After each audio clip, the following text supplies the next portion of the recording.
ꯑꯍꯥꯟꯕ ꯃꯛꯇꯗ ꯑꯩꯅ ꯏꯔꯝꯗꯝ ꯁꯅꯥ ꯂꯩꯕꯥꯛ ꯀꯪꯂꯩꯄꯥꯛ ꯃꯅꯤꯄꯨꯔ ꯑꯁꯤꯒꯤ ꯃꯅꯨꯡꯗ ꯂꯩꯔꯤꯕ ꯑꯃꯗꯤ ꯃꯅꯤꯄꯨꯔꯒꯤ ꯃꯄꯥꯟꯗ ꯂꯩꯔꯤꯕ ꯃꯤꯇꯩꯂꯣꯟ ꯃꯤꯇꯩ ꯃꯌꯦꯛꯄꯨ ꯅꯨꯡꯁꯤꯖꯕ ꯈꯨꯗꯤꯡꯃꯛꯄꯨ ꯏꯀꯥꯏ ꯈꯨꯝꯅꯕ ꯎꯠꯆꯔꯤ ꯆꯦꯅꯦꯜ ꯑꯁꯤꯒꯤ ꯃꯃꯤꯡꯅ ꯃꯅꯤꯄꯨꯔ ꯂꯦꯡꯒ꯭ꯋꯦꯖꯦꯁ ꯐꯤꯆꯔ ꯀꯧꯖꯩ ꯆꯦꯅꯦꯜ ꯑꯁꯤꯕꯨ ꯌꯦꯡꯕꯤꯔꯤꯕ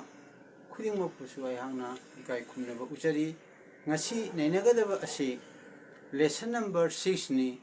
ꯃꯤꯇꯩꯂꯣꯟꯗꯒꯤ ꯏꯪꯂꯤꯁꯇ ꯃꯇꯧ ꯀꯔꯝ ꯇꯧꯅ ꯇ꯭ꯔꯥꯟꯁꯂꯦꯠ ꯇꯧꯒꯗꯒꯦ ꯍꯥꯏꯕꯒꯤ ꯃꯇꯥꯡ ꯑꯗꯨꯗ ꯅꯩꯅꯖꯒꯗꯕꯅꯤ ꯑꯃꯗꯤ ꯇ꯭ꯔꯥꯟꯁꯂꯦꯠ ꯇꯧꯕ ꯃꯇꯝꯗ ꯁꯤꯖꯤꯟꯅꯔꯤꯕ ꯂꯣꯟꯆꯟ ꯍꯥꯏꯗꯤ ꯕꯅꯥꯟꯒꯤ ꯃꯇꯥꯡ ꯑꯗꯨꯗꯁꯨ ꯈꯪꯕ ꯌꯥꯕꯁꯤꯡ ꯃꯊꯪ ꯃꯊꯪ ꯍꯥꯏꯖꯔꯛꯀꯦ ꯂꯦꯁꯟ ꯅꯝꯕꯔ 6 ꯑꯁꯤ ꯂꯦꯁꯟ ꯅꯝꯕर 6.1 ꯃꯤꯇꯩꯂꯣꯟꯗꯒꯤ ꯏꯪꯂꯤꯁꯇ ꯍꯟꯗꯣꯛꯄ ꯃꯤꯇꯩꯂꯣꯟ ꯇꯨ ꯏꯪꯂꯤꯁ ꯇ꯭ꯔꯥꯟꯁꯂꯦꯁꯟ ꯑꯍꯥꯟꯕ ꯅꯩꯅꯖꯒꯗꯕ ꯑꯁꯤ noun 하이브디 미테일론다 하르가 밍딱기 마땅드니 한바다 휘 까나바 지바니 하이 마tamda 세 잉글리시다 이톡바지 한웅땅 빠져렇게 휘 까나바 지바니 아데 잉글리시나 그마이 트랜스레이트 하고다게 하비다 한도카다게 하비다 dog is useful animal 하이 아두가 아니수바다나 ꯇꯣꯝꯕꯒꯤ ꯁꯒꯣꯜ ꯑꯃ ꯂꯩ ꯍꯥꯏꯗꯤ ꯇꯣꯝꯕꯒꯤ ꯁꯒꯣꯜ ꯑꯃ ꯂꯩ ꯍꯥꯏꯕ ꯑꯗꯨ ꯏꯪꯂꯤꯁꯇ ꯇ꯭ꯔꯥꯟꯁꯂꯦꯠ ꯇꯧꯕꯗꯅ ꯇꯣꯝꯕ ꯍꯦꯁ ꯑꯦ ꯍꯣꯔꯁ ꯍꯥꯏꯗꯤ ꯇꯣꯝꯕꯒꯤ ꯁꯒꯣꯜ ꯑꯃ ꯂꯩ ꯑꯍꯨꯝꯁꯨꯕꯗ ꯁꯪꯒꯣꯝ ꯉꯧꯏ ꯑꯃꯨꯛ ꯍꯟꯅ ꯄꯥꯖꯔꯛꯀꯦ ꯁꯪꯒꯣꯝ ꯉꯧꯏ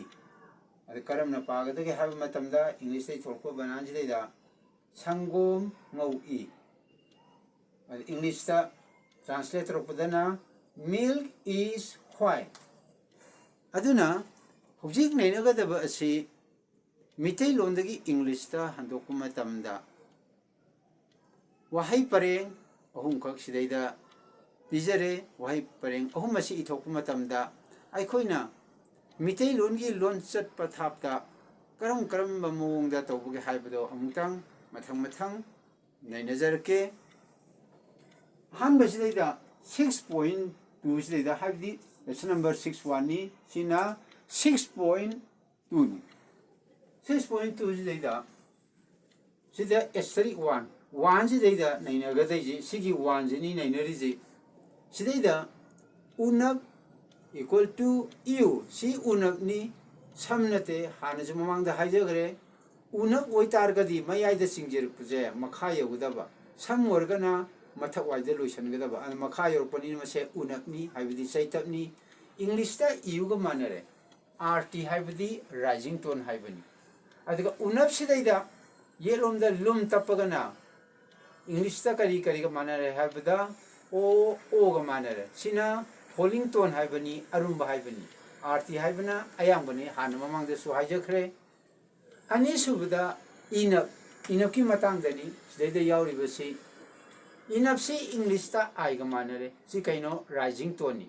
ada inap sidaida yet lum hapagadi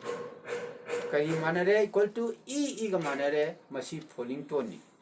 aduna hojik nainari jari basidaida rising tone amsung falling tone haibse mitai lon gi damaktadi yamna darkar oi masi yaudragadi mitai lon gi khondokta mayek sengoi amsung wahan thoktasu tongan tongan lakani aduna mitai lon tambi matamda rising tone amsung falling tone haidi awang amsung animba singa se aikona tangai padana satra singda khangan ba darkar oi hajage adi makha mona yejarke sidaida lum hape sina jibani haibisi nina falling tone oina sina bani hui haibisi jo falling tone ni sina arumba khangan bani sidaida unap si har ba saitap sidaida adi masangda mu number 3 sidaida amu nainajarake 3d sidaida leire sidaida mingta sidaida hui haibidi sa adi hui haibise sa makhalamani mingta haibide ai hanazu haijakre mingta haibisi karino english ta iraga sini noun haibani sidaida e ribasi ai hana mamangda su haijakre mitai londa ani ji irakani karam matamda ye ta leiriba mai asina english ai mai asina mitai londa khonthokta lonsum oirba adu itadi sidaida a ani iba yorkani a ama iba yorkani maramdi karigino habda a ani oirgana yet khoyi lonsum ama leiriba matamda hai tare mitai mekta english ta sida iba matam sida mamangda a legado itargadi a ani irpa matamdana wahaigi wahan thoksa ama leiba aduga a amatang oirgana wahaigi wahan thok leiba maramna khonthokhi matungina khoina a ani iba haibse tangai phadana wahi khara khara di darkar oi hana sum thamjabani hoji mingta haibsi naon ga manare adu sida mingta si kaino hui haibse sa amani sigi wahi parenga sida hui kanabas जीवनी हाइबिसदा हुई हाइबिसे मिंगताकनी अदि मथंगदा तोंबा हाइबिसे काइनो मीनी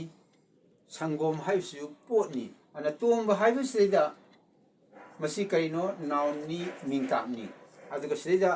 संगोम हाइबिसे सिजु काइनो मिंगताकनी नाउनी सिदा संगोम हाइबिसे मसी नाउनी पोटकी ममिंग खंगरिम अदि मथंगदा से number 4 S3 number 4 je sigi matang da munai na jage sidida lay hai badi L E I lay ha sigi wan thok che english sa har gana has english ki meaning da has hai re ai matang da sidida lay hai bisi kaino is not equal to L A I english ki banan L A I ga mana deba mitel londa लाई चैनब से LAI का मानते अदुगा LI का जो माना दे English ता करी का माना सी का जो माना तेरे कहीं लाई जिने ई जिने अदुना लाई है मतमदा लाई ने ई लोंसुम ने मसी ओई भी याद है भाई बदी सीजन दे है बनी को अदुना सिदैदा लाई है मतमदा सीने चैनब से मखाले चैनब से मसी कहीं AI का माना दे अदुगा करी का माना E I ga mane ba sigi saying say aduna sideda iribusna say number 5 ni karino have matamda lie plus atia plus E aduna lie plus atia ga E ga tinsinarga mase sayna oibo aduna lie plus sayna equal to lie china lay sumaina konthukaneba aduna 5.2 da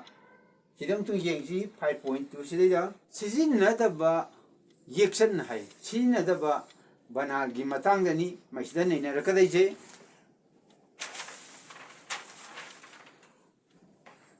adudi yengshi sidida yum mai tharak pai maram hai sida 5.2 sidida sinare je yum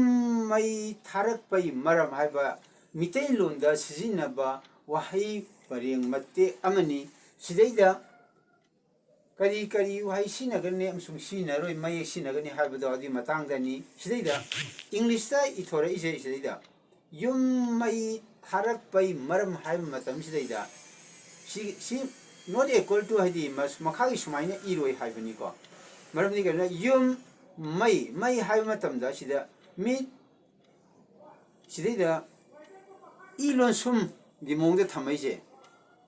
MI si oiro MAI ju oiro eba mai hai matamda ada tharak pai hai matamda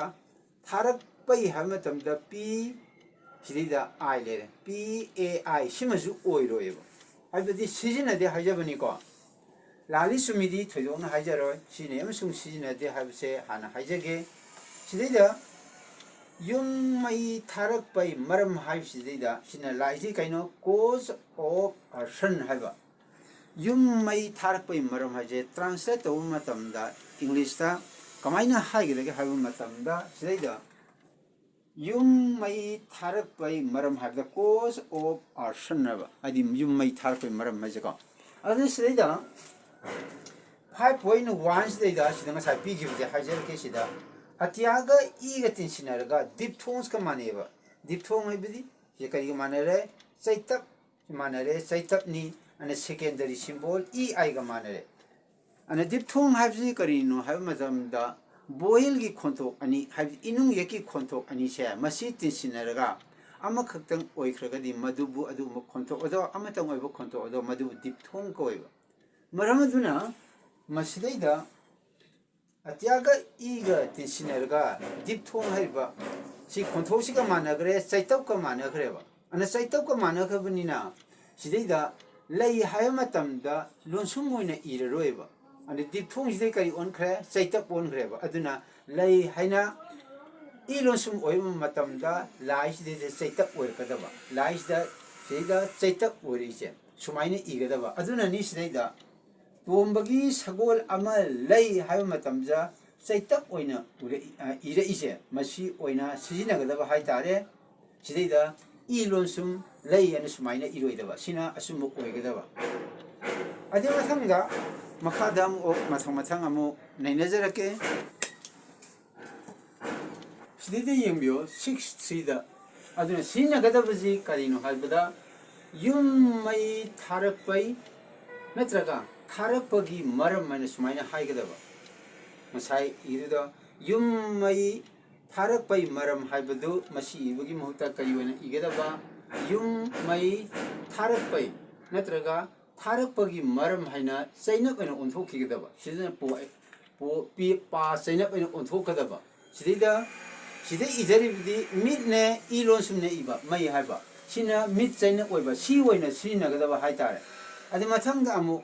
pa sidida I waiba, Sidana pa ilonsum pay habize, pa sainap when a lapa. Natraga, Tarapagi and us mine unfokadaba. Aduna yum may tharapagi maram minus mine English da handor kadaba haitare, for kadaba haitare. Sign up to na e I know on tokre, from the sign up say, pa the sign up see, p e I, mine on topa, and see when a senior kadaba haitare. Akona Karigum matam da, Akona mitay longi wahay irapumatam da. Masi he seasoner pasu yawi, maramaduna, paji da in Lonsumze, Mashi Hapagi Mota, sign up oina, unto aga, Sin agani habise, Masisum. Hajabani, Adema Sanga Amo number 6 Kidida Mahajarake, Sangom, Hybida, Sangom Hyba Wahai Ase, Masi Sangom Hina unto Taba Haitare, Sangom Haitadi, SANG Sang Gom minus minor on Torkadava. Say number 6 kije. I said Masandamu, say number 7 Gimatanga Mulax again.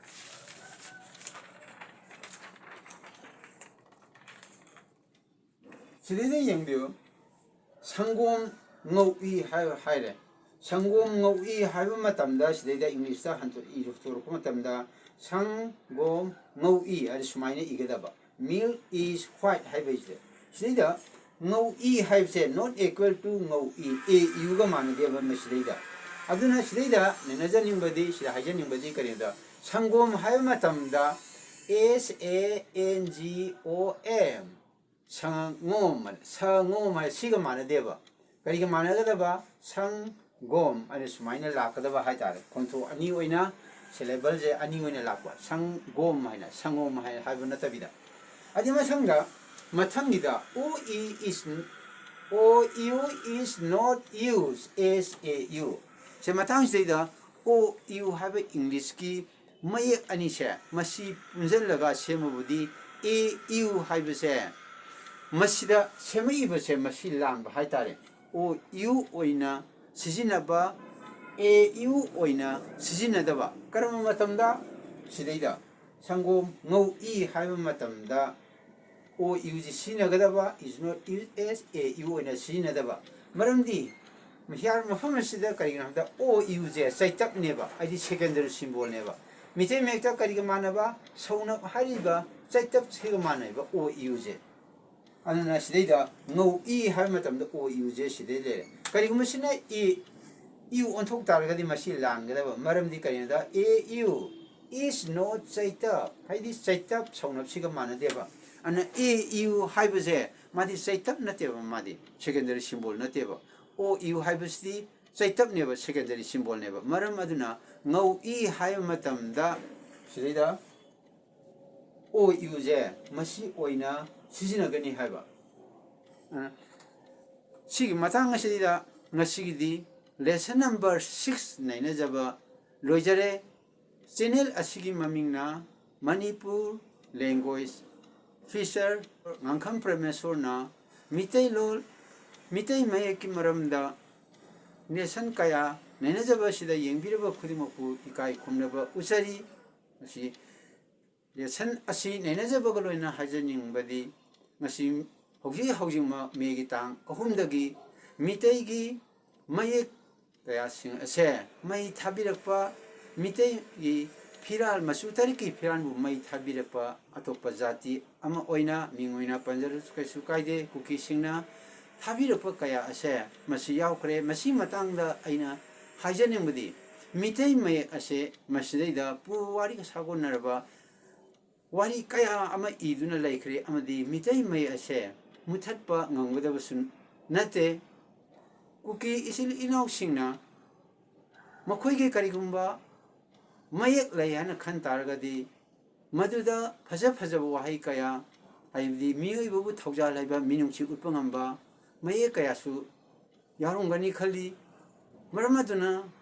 ꯑꯩꯈꯣꯏꯅꯗꯤ ꯑꯇꯣꯞꯄ ꯂꯣꯟꯒꯤ ꯃꯌꯦꯛꯁꯤꯡ ꯑꯁꯦ ꯑꯇꯣꯞꯄ ꯖꯥꯇꯤꯒꯤ ꯃꯌꯦꯛꯁꯤꯡ ꯑꯁꯦ ꯇꯁꯦꯡꯅꯃꯛ ꯏꯀꯥꯏ ꯈꯨꯝꯅꯖꯩ